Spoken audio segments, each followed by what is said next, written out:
আমন্ত্রণ news 24 sports লাইটে আপনাদের সঙ্গে আছি আমি শাহরিয়ার বাবু। চলুন দর্শক জেনে নেই আজকের খবরের বিস্তারিত রিপোর্টের বাকি অংশে। আমি দেশে আসতে রাজি, আমার কাছে তথ্য চাইলে সব তথ্যও দিতে রাজি, কারণ আমি কোনো চুরি করিনি, আমি কিছুই লুকিয়ে রাখিনি। নিরাপত্তা পেলে দেশে আসতে চাই। এক সাক্ষাৎকারে এমনটাই জানিয়েছেন সাকিব আল হাসান। টেস্ট ও টি-20 থেকে নিয়েছেন অবসর, এরপর আর ওয়ানডে দলে ফেরা হয়নি। 2023 ওয়ানডে বিশ্বকাপের পর এই ফরম্যাটে আর দেখাই যায়নি সাকিবকে। সবাই যখন সাকিবের আন্তর্জাতিক ক্যারিয়ারের ইতি দেখে ফেলেছেন, তখন সাকিব নিজেই জানালেন বাংলাদেশের হয়ে আরও 2-1 বছর খেলতে চান। তবে এজন্য সরকারের উপরের মহল থেকে সহায়তা ও ইতিবাচক সাড়া কামনা করছেন তিনি। সবশেষ জাতীয় নির্বাচনে মাগুরা 1 আসন থেকে আওয়ামী লীগের হয়ে নির্বাচন করেন সাকিব আল হাসান, এরপর হয়েছেন সংসদ সদস্য। তবে রাজনীতিতে যোগ দেওয়া নিয়ে অনেক আলোচনা সমালোচনা হয়েছে।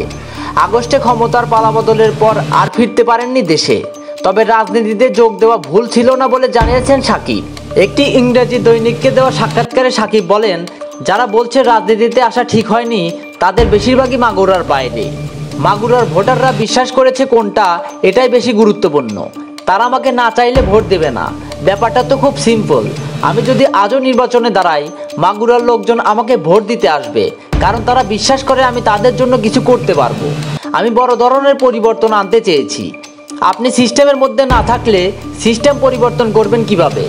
এখন যারা দেশ চালাচ্ছে সিস্টেমের বাইরে থাকলে কি কোনো পরিবর্তন আনতে পারতো? এটা মানুষের ব্যাপার। আমি মনে করি যখন আমি রাজনীতিতে যোগ দিয়েছি তখন ব্যাপারটা ঠিক ছিল। আমি এখনও বিশ্বাস করি আমি ঠিক ছিলাম, কারণ আমার ভাবনা ছিল মাগুরার মানুষের জন্য কাজ করা।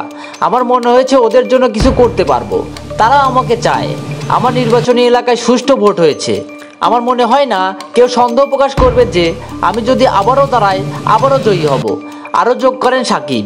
জাতীয় দলের হয়ে খেলার ব্যাপারে সাকিব বলেন, আমি এখনও চাই বাংলাদেশের হয়ে খেলেই ক্রিকেট থেকে অবসর নিতে। যদি কখনো সুযোগ হয় তাহলে 1-2টি সিরিজ কিংবা আরও 1 বছর খেলার পরিকল্পনা করব।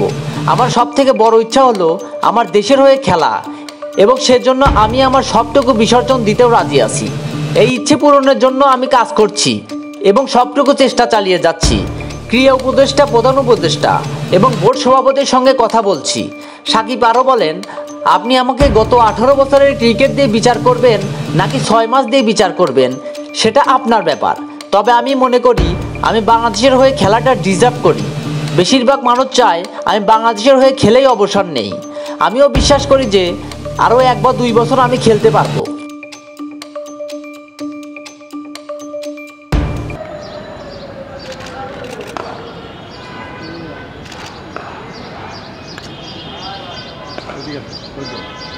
Nice.